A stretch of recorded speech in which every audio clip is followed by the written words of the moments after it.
जमात इस्लामी ने आपसे मुलाकात की है, क्या समझते हैं कि आप मुज़ाकरात होने जा रहे हैं? देखिए, मुज़ाकरात किस चीज़ पे करने हैं? आइन के ऊपर चलने के लिए मुज़ाकरात की तो ज़रूरत नहीं है। बहरहाल हम कर रहे हैं जो, लेकिन 90 दिन के बाहर इलेक्शंस नहीं हो सकते। उसके बाहर आइन ख़त्म हो जाता है।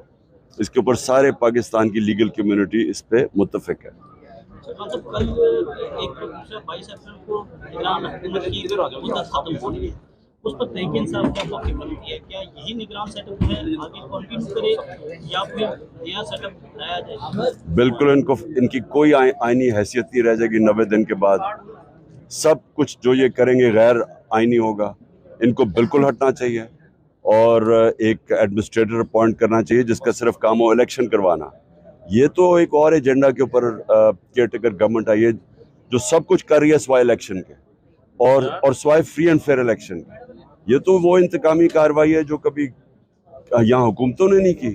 ये तो एक एजेंडा पे आई है, वो जो लंदन प्लान का हिस्सा है, जिधर वादा किया गया था नवाज शरीफ के तहरीक इंसाफ को क्रश किया जाएगा और ये नवाज शरीफ के केसेस खत्म किए जाएंगे। ये तो उस एजेंडा पे चल रहे हैं।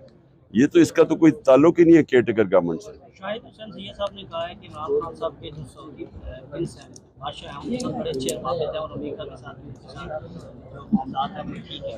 तो जो बैरूनी एस्टेब्लिशमेंट उनके हवाले से बात की जाए तो इमरान खान ठीक है। देखिए, कौन कहता है कि हमारे ताल्लुकात बुरे थे? ये तो सिर्फ जनरल बाजवा ने, क्योंकि वो एक्सटेंशन चाहता था, उसने पूरी कैंपेन चलाई हमारे खिलाफ।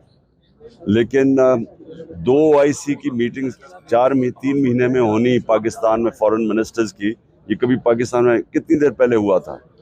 तो उसके अलावा जो चाइना के साथ, जो हमारे सऊदी के साथ, जो तुर्की के साथ, सारे कॉन्टेक्ट्स का पता है। जो ट्रंप के साथ ताल्लुकात है, जो बोरिस जॉनसन से थे इंग्लैंड के अंदर, जिसने नाम लिया था, तो इनको कौन पूछता है? ये जो कहते हैं ना कि हमारे ताल्लुकात ठीक नहीं थे, इनके बताएं ताल्लुकात किसके? स्टेट बैंक के हवाले से आज जो है वो मामला कायमा कमेटी को भेज दिया है। उन्होंने कहा है, नवीद कमल ने कहा है कि अगर तौहीन अदालत हो सकती है तो तौहीन पार्लियामेंट क्यों नहीं? उन्होंने मामला दोबारा कमीशन में भेज दिया। आप क्या समझते हैं कि स्टेट बैंक इंडिपेंडेंट जो है वो 21 अरब में जारी कर सकता है और सुप्रीम कोर्ट के आजाद प्रदेश? देखिए, जिस वक्त अगर इन्होंने स्टेट बैंक ने सुप्रीम कोर्ट के कहने पे पैसा ना दिया, इसका मतलब है कि पाकिस्तान का आइन ख़त्म हो गया। इसका मतलब यहाँ कानून की हुक्मरानी बिल्कुल ही ख़त्म हो गई। अब आगे ही ह्यूमन राइट्स की वायलेशन हो रही है, फंडामेंटल राइट्स नहीं है, लोगों को अगवा किया जाता है, बाद में चार्ज लगाए जाते हैं, हर दूसरे दिन को PTI का आदमी पकड़ लेते हैं, सीनियर लोगों को पकड़ लेते हैं, सोशल मीडिया के लोगों को अगवा किया जाता है। यानी जिस तरह का इस वक्त हमारे पूर्व ब्लैकआउट किया हुआ है मीडिया पे, तो ये तो पाकिस्तान में पहले ही कोई ह्यूमन राइट्स या फंडामेंटल राइट्स ख़त्म हो गए।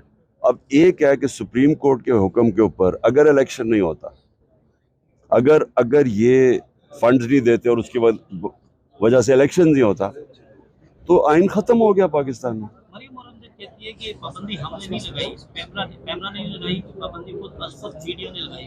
आपकी